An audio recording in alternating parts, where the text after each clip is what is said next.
धर्म प्रेमी बंधुओं, आप सभी को जय जिनेन्द्र। मेरे इस चैनल में आपका स्वागत है। मेरे इस चैनल में 16 कारण भावना अनुशीलन का स्वाध्याय चल रहा है और इसके अंतर्गत तीसरी भावना शील वृत्तेषिवंती 4 भावना का स्वाध्याय चल रहा है और उसके अंतर्गत 5 व्रतों के अतिचार का स्वाध्याय चल रहा है और उसके अंतर ब्रह्मचर्य व्रत के अतिचार का स्वाध्याय चल रहा है। और यह स्वाध्याय आरंभ करने से पहले मंगलाचरण करते हैं। तीने भुवन में सार बीते रागे विज्ञान था, शिव स्वरूप शिवकार नमः त्रयोगे सवारिके नमः श्री वर्धमानाय निर्धूर्त कललात्मने सालोकाणां त्रिलोकाणां यद विद्या दर्पणायते सर्वे श्रोता सावधानतः श्रवन्तु। ₹40 received on phone pay। तो कल कह रहे थे कि कामादि प्रवश्चितः कर्म बंधानुमतः अनुरूपतः तच्च कर्म स्व हेतुभ्यो जीवास्ते शुद्ध्या शुद्धितः। आत्मीमांसा का 99वां यह गाथा है और इसको बताते हुए आचार्य श्री विशुद्ध सागर जी महाराज व्याख्या कर रहे हैं। इच्छा और नाना प्रकार के कर्मों की उत्पत्ति कर्म बंध के अनुसार होती है और उसी कर्म की उत्पत्ति अपने स्वहेतुओं से होती है। जिन्हें कर्म बंध होता है वे जीव शुद्धि और अशुद्धि के भेद से 2 प्रकार के हैं। अन्य किसी ईश्वर विभु परमात्मा ब्रह्म आदि के द्वारा जीव के अंदर कोई परिणमन नहीं हो रहा है। प्रकृत ना सुख है ना दुख है। स्वकर्मकृत ही जीव के अंदर संसार में परिवर्तन और परिभ्रमण है। शुद्ध अवस्था जब प्रकट होती है तभी जीव को मोक्ष पुरुषार्थ ही निकट कराता है। दुखभूत नरकादि अशुद्ध अशुभ गतियों का भ्रमण जीव के स्वकृत अशुभ भावों का फल है। अन्य का कर्तापन पर के परिणमन में आकिंचित कर हेतुभास से दूषित है। जब द्रव्य का परिणमन स्वयं ही होता है तो उसमें अन्य का कर्तापन लाना मिथ्या है, अकार्यकारी है। अन्य भिन्न अन्य द्रव्य अन्य किसी द्रव्य का उपादान करता नहीं है, कार्यकारी नहीं है। अणु अणु निज उपादान में परिणमन कर रहा है। जीव उन्हें जानने का ही परमार्थ से करता है परंतु पर कार्यभूति परिणति होने का करता नहीं है।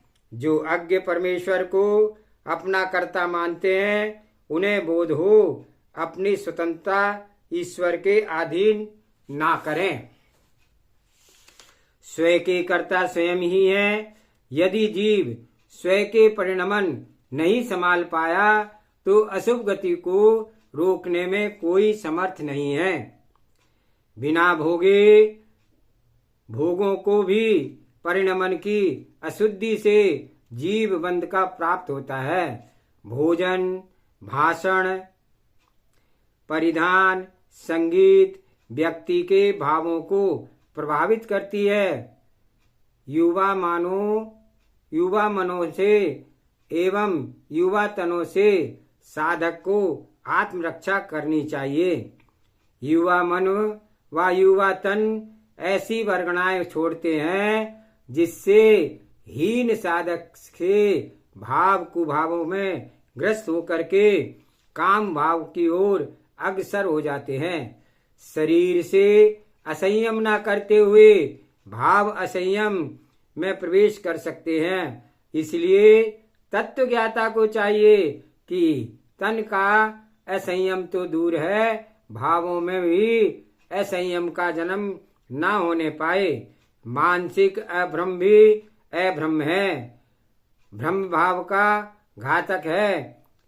काम भाव की आकांक्षा भी ब्रह्मचर्य व्रत में दोष है, अतिचार है, जो कि निर्दोषता का घातक है, विशुद्धि का क्षय करने वाला है, अशुद्धि का तात है। काम भाव प्रतिक्षण जीव के अंदर मन की विशुद्धि का अभाव कराते हैं। न कामी को भोजन रुचता है, न भजन।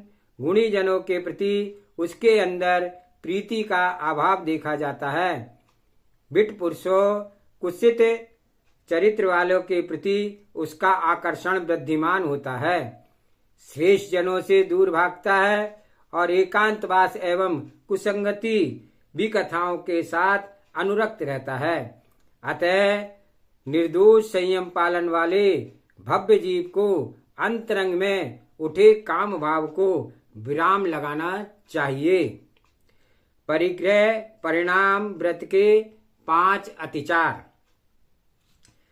क्षेत्र वास्तु हिरण सुवर्ण धन धान्य दासी दास कुप प्रमाणिता क्रमा।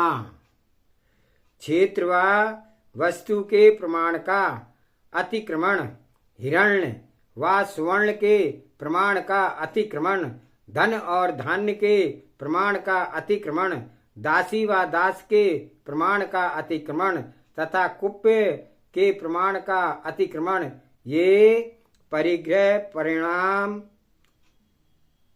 परिमाण अणुव्रत के 5 अतिचार हैं। ममत्व ही मूल परिग्रह है। पर वस्तु छोड़ भी दी किंतु ममत्व नहीं छूटा तो कुछ नहीं छूटा। वस्तु को पृथक करने के साथ स्वयं भी वस्तु से पृथक हो जाओ। बहिरंग से ही नहीं अपितु अंतरंग से भी दूर हो जाओ। छोड़ने के बाद जो स्मृतियां आती हैं वे तीव्र बंध का कारण है। पदार्थ के सामने न होने पर भी बंद कराती हैं। स्मृतियां जीव को प्रतिक्षण कष्ट से पीड़ित रखती हैं। स्मृतियां तत्वज्ञों का कर्तव्य है कि पदार्थ के परित्याग के साथ ही पदार्थ की स्मृतियों का भी परित्याग कर देना चाहिए। भोगों का स्मरण भी बंध का कारण है, जबकि सब जीवों को ज्ञात है कि स्मरण से भोग नहीं मिलते। भोगों को अंतराय कर्म के क्षयोपशम से मिलते हैं। जितनी आवृत्ति भोगों की चल रही है उतनी बीतरागी जिनदेव की चले तो कर्म की हानि हो। कर्म हानि से सारे इष्टों की सिद्धि होती है। कुछ प्राणी शीघ्र फल चाहते हैं, लेकिन उन्हें बोध होना चाहिए कि परमेष्टि का गुण स्तवन मंगलभूत है। मंगल शीघ्र फलित नहीं होता है, समय पाकर के निश्चित फलित होता है। बीजवत है, जैसे बीज खेत में डालते ही फूल नहीं देने लगता है, उसी समय उसमें समय लगता है।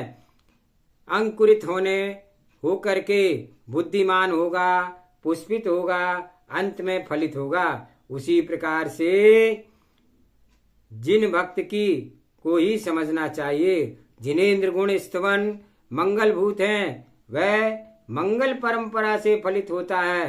कोई भी मंगल साक्षात फलित नहीं होता है। कम से कम एक अंतर मुहूर्त का समय आबाधा का चाहिए ही चाहिए। चाहे जीव पुण्य कर्म करे चाहे पाप कर्म करे, उदय में एक अंतर मुहूर्त बाद ही आएगा। यह काल कम से कम है और अधिक से अधिक वह माध्यम स्वकर्म स्थिति के अनुसार अबाधा काल आता है। कर्म स्थिति में भव स्थित नहीं होती लगती। एक कर्म का बंध कई भव के बाद भी उदय में आ सकता है। तत्वज्ञ को चाहिए कि प्रतिक्षण अपने भावों को संभाले, भावों को विकृत ना होने दे। भाव क्षण मात्र का होता है और फल भवों तक भोगना पड़ता है। परिग्रह के राग में आत्मा देव को नरक के सदस्य ना बनावे। धन धरती के लोभी कभी शांति का अनुभव नहीं कर पाए।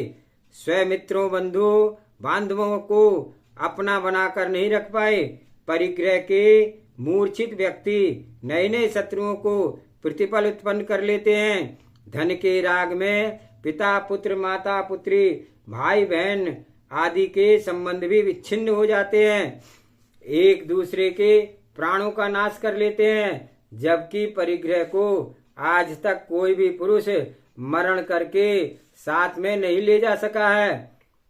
यह सब जहाँ की रखा रह जाता है, यहाँ का यहीं रह जाता है। अन्य के द्वारा उपार्जित धन तो अन्य पुरुष भोग करता है, ऐसा लोक में देखा जा रहा है।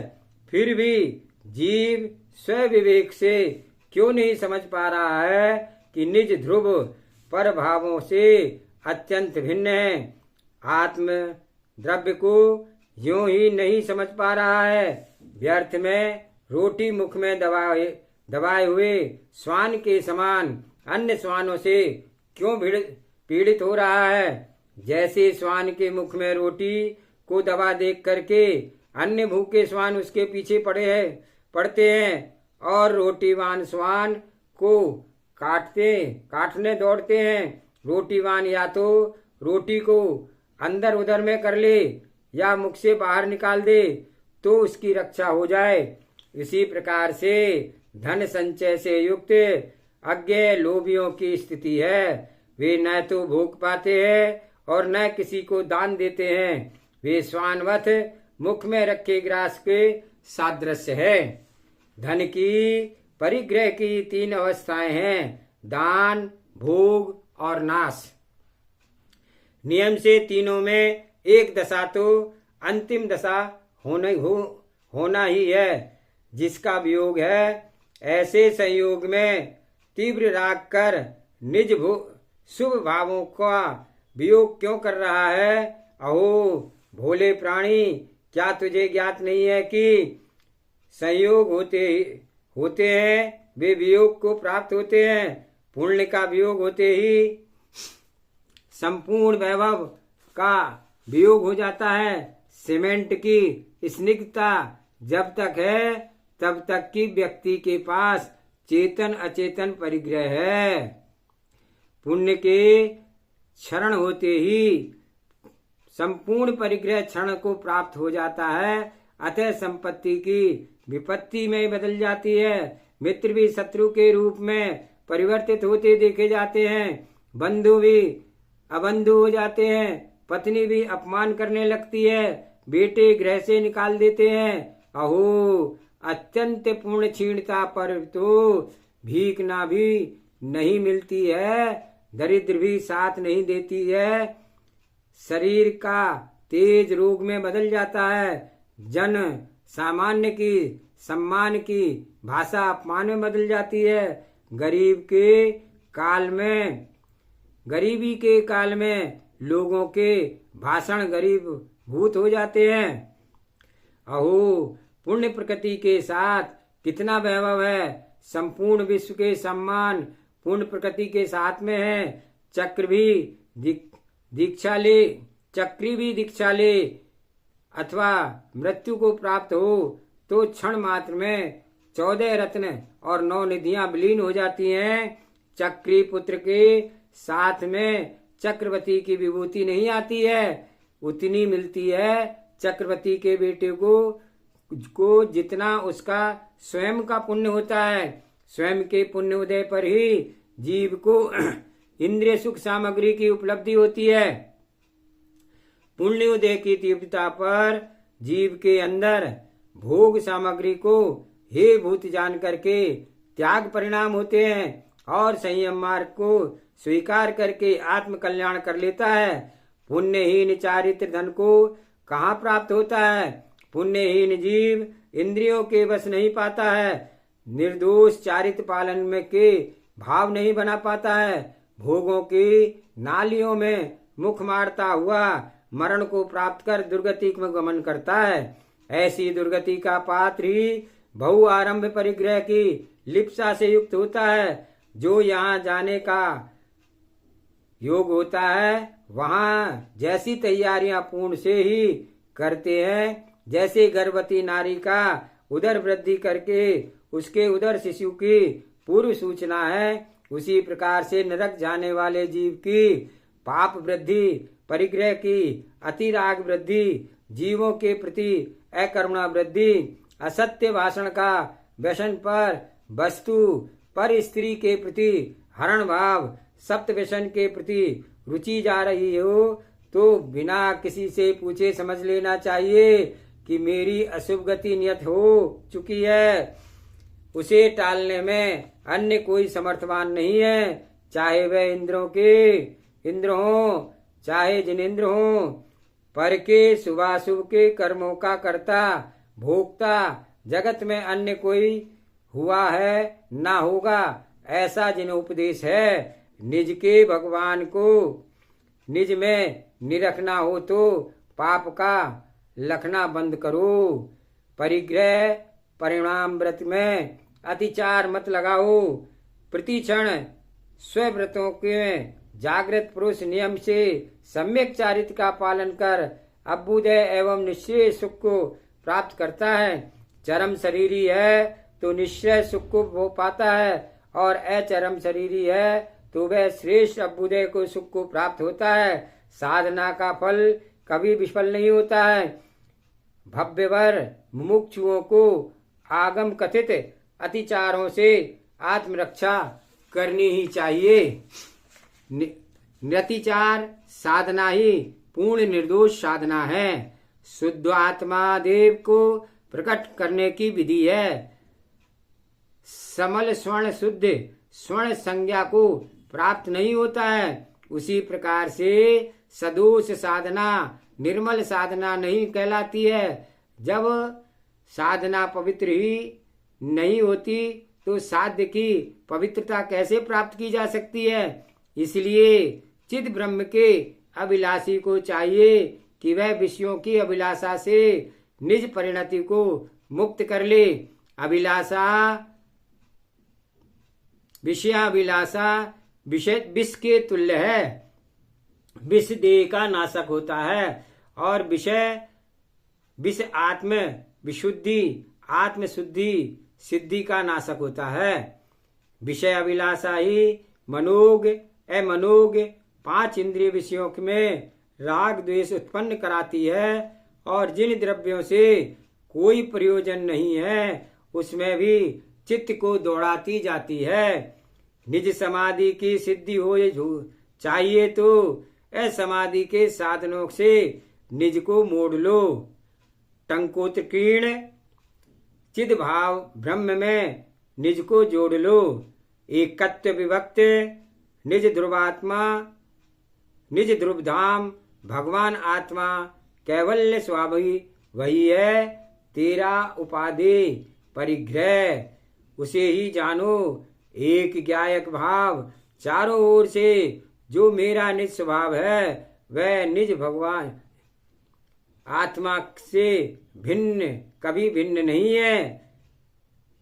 त्रैकालिक भगवान आत्मा देव के साथ सहचर स्वभावी रहता है।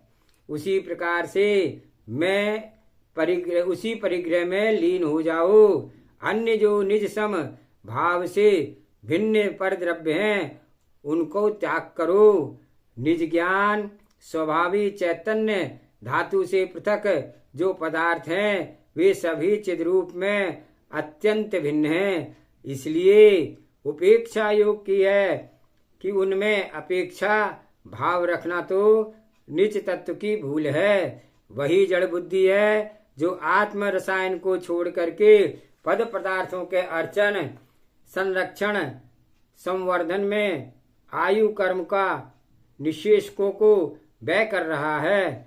उसकी प्रज्ञा बुद्धि को मोहिक व्याघ्री ने भक्षण कर लिया है। इसलिए परिग्रह की लिप्सा उसकी वर्धमानता की ओर जा रही है। बेचारों को बोध ही नहीं है, सुध ही नहीं है कि मेरा हित परिग्रह के संरक्षण में नहीं, आकिंचन धर्म में है, एकत्व विभक्त भाव में है, द्वैत